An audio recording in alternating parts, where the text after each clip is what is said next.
Hey everyone, I'm Sam Clark with Crimson Education, and I'm very excited for today's Crimson Experts interview series video because we are speaking with John Morris, who is the executive principal at Crimson Global Academy. John, thank you for joining us.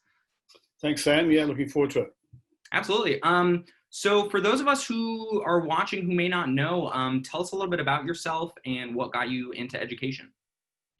Well, I've been in education for over 40 years. From finishing my schooling in Auckland, I went straight to university. I did a master's degree in history, a double major in a bachelor's in history and geography, and then went to teachers college. Basically, I got into teaching because I was inspired by a couple of fantastic history teachers at the school that I went to, because there was no sort of teaching background in my family at all. So it was quite a surprise that I decided to go teaching, I think, to my parents. So I got into that, and since then I've been involved fully for my whole career for over 40 years in education at the secondary school level.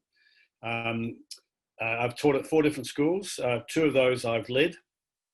One is a Takapuna Grammar School on the North Shore of Auckland, and the other one I was 20 years as headmaster of Auckland Grammar, which is the biggest boys' school in the country and probably the most prestigious. So that was an incredible privilege to be able to lead that school.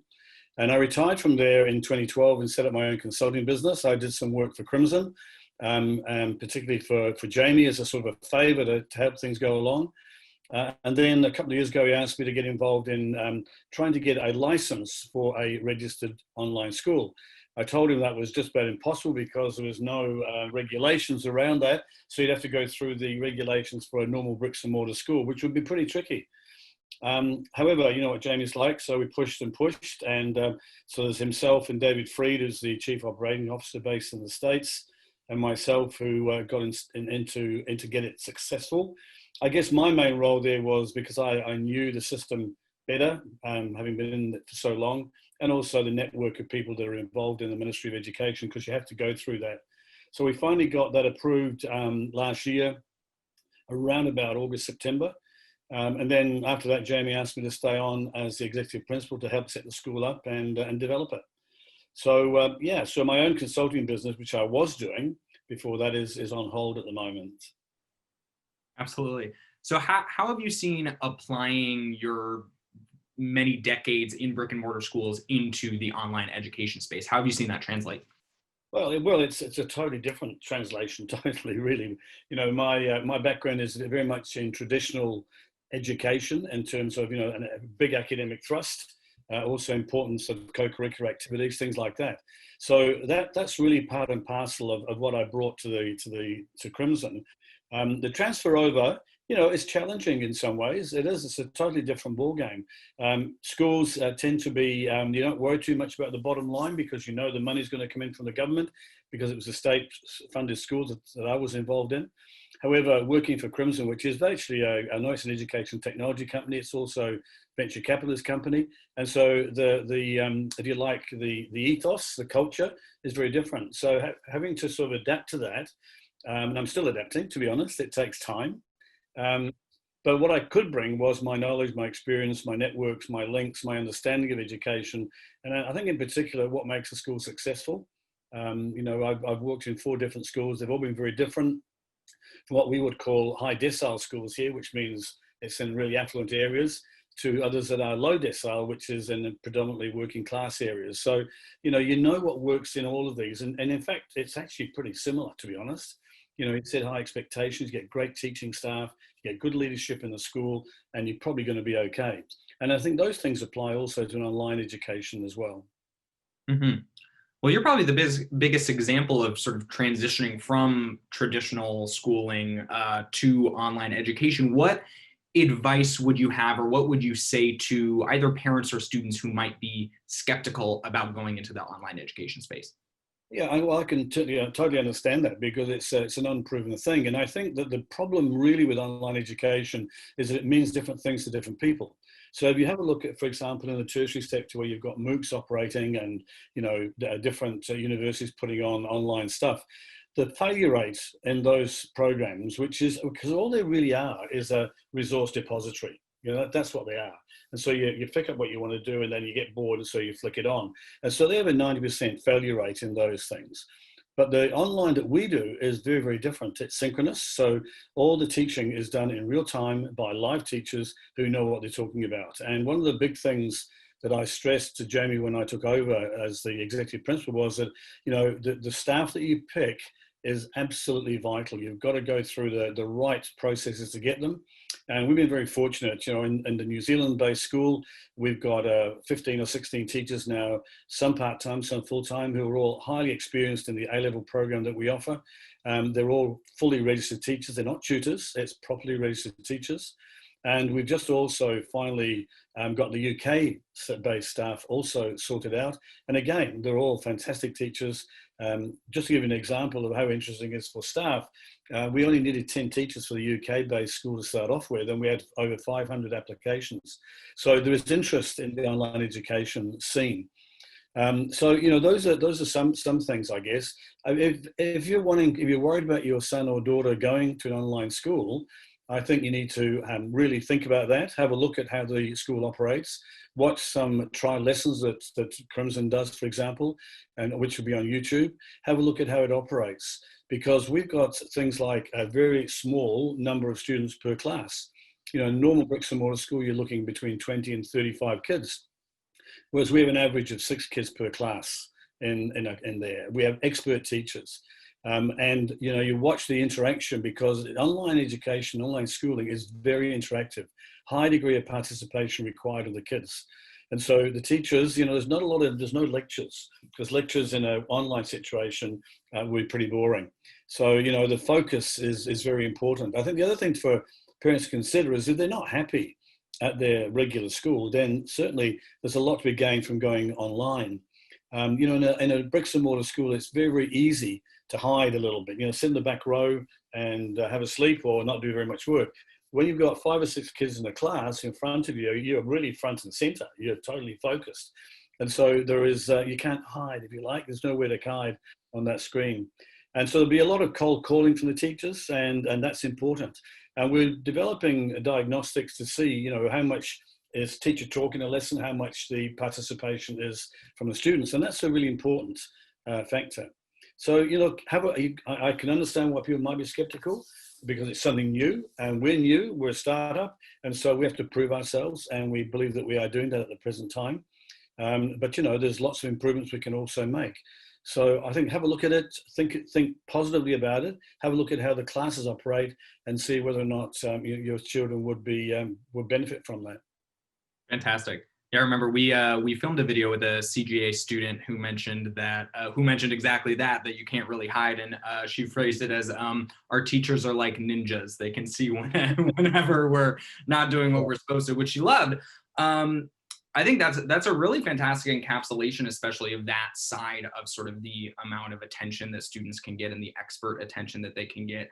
What would be your take on sort of the, I guess, outside of school aspect of online education, i.e. extracurriculars, co-curriculars, what they do outside of when they're studying? Yeah, that's a fair question, isn't it? I mean, it's online, and so how do you get that socialization that you would get in normal bricks and mortar school? Well, all I say is that we're very focused on that, and we've got a number of extracurricular activities that the kids can get involved in. I mean, one thing that the students really like, or tend to use quite a bit, is the Slack channels. Now, this is new to me until I joined Crimson, so I get what Slack's all about. But what the kids have done is set up their own Slack channels, and they talk and communicate and make friends. And bear in mind, we've got students from over 20 countries, and so they're making global friends, not just people from their own country or from their own region. I think that's a really good thing to do. Also, we just appointed Zach Wong as our man in charge of extracurricular, and he's already had some meetups, in a formal way on Zoom, with students both in the Northern Hemisphere and Southern Hemisphere as well. And we also have activities like debating, which goes on a regular basis. We have a number of individual sportsmen and women who are very good at their sport, and they represent the school, for example, in rowing. We've got one boy representing in rowing, another a girl in the horse riding, what's he called? I think the equestrian side of things. And another boy is a cyclist. So, they're getting involved. And of course, a lot of these kids, while they're doing their lessons with us, they're also involved in other activities themselves outside of that, whether it's sports clubs or music or drama or whatever. And so they still get that socialization. And I think that the fact that, well, majority of our students are part-time. They keep up their normal schooling in their bricks and mortar school. They come to us for acceleration or for students that also offer subjects that they can't study at their school, or they just want to really build up their CV so that when they apply for American, UK, Australian, or New Zealand universities, their CV looks pretty impressive. So yeah, look, it's a factor that it's never going to be like a bricks and mortar school, but we are working on that. And we are actually looking, beginning of next year, to have maybe a camp for those students who can get to a certain place in New Zealand, and have a camp for the students as well. And we have a number of staff who are involved with Duke of Edinburgh. And of course, that's another option for students too. So it's never going to be perfect at all. It's going to be different, but there are opportunities. Fantastic. And where do you see, I guess, CGA specifically, but education more broadly? Where do you see all this sort of going in the next year or next 5 years as education changes? Yeah, well, I think obviously that COVID's really made an impact here in terms of what will happen in the future. I think that online education, online schooling will grow. There's no doubt about that. If you look in the States, there are a large number of online schools that operate. Very different to us, I guess, but they still operate. In the UK, there's a few also. But I think probably ultimately, it'll be a combination. It'll be a combination of bricks and mortar education and some online. So in other words, you have what's now called blended learning. And I think that's probably the way that a lot of schools are going. And I think the pandemic, the COVID pandemic, has allowed teachers to see the virtues and the value of online education when it's supplemented with their normal bricks and mortar face-to-face classroom teaching. And so, schools now are thinking, well, okay, we can actually do a combination here, and we can maybe do more subjects that we couldn't do before. We can also get students who may not have been motivated by face-to-face, but really enjoy having some online. So from my point of view, I think that's probably the most logical way to go. I know the OECD have done a lot of work on this, and that's their philosophy, that will happen in the future. And it's something that, I'm sure that Crimson will be looking at as well to see where it goes. So at the moment, though, we're focusing on CGA, and we are growing day by day, which is good. Absolutely. Fantastic. Well, thank you so much, John. I guess final question, any other final parting words, wisdom, particularly directed at kids now who are maybe a little uncertain about their academic future, uncertain about online education options? Yeah, look, I think there are certain things that parents and students need to appreciate with online education. First of all, with parents, parents do need to be involved and committed to online education as well. Not that they have to sit next door to their children and make sure they're doing their work, but just to support them in this, because it does require certain qualities in students. Number one, I think they need to be good independent learners. If you have to force them to do something, it's probably not going to happen. So good independent learners, they need to have good time management, organize themselves, know when to turn up for the lessons, because we are a school and they can't just pick and choose when they go. We have an obligation to report attendances and things like that. I think they also have to be pretty tech savvy, to be honest. They need to know how to use the technology. And one thing that surprised us at the very beginning was that a few of them were a little bit behind the eight ball in that and had to do some more work on it. So they do need to be tech savvy as well. And I think that probably another important thing is they have to be pretty aspirational. They really want to go for it, because online learning, online schooling operates at a quicker pace than face-to-face. And that's pretty obvious when you've only got a small number of kids in your class, and you want to get through the work. And so they need to be aspirational. They want to actually do the best they possibly can be. And those are some, I suppose, criteria you'd want to look at in terms of if you're choosing online to a bricks and mortar. Not to say that, you have to be a genius or brilliant at things, but that you just really want to improve yourselves, be the best you can be, and aim as well as you can, as high as you can.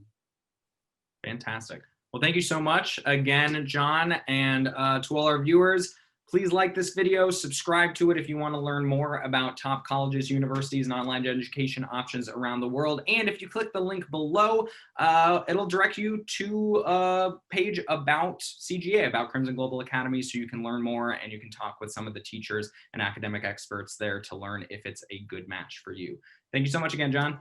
Okay, thanks, Sam. All the best. Fantastic. 醒ってしまう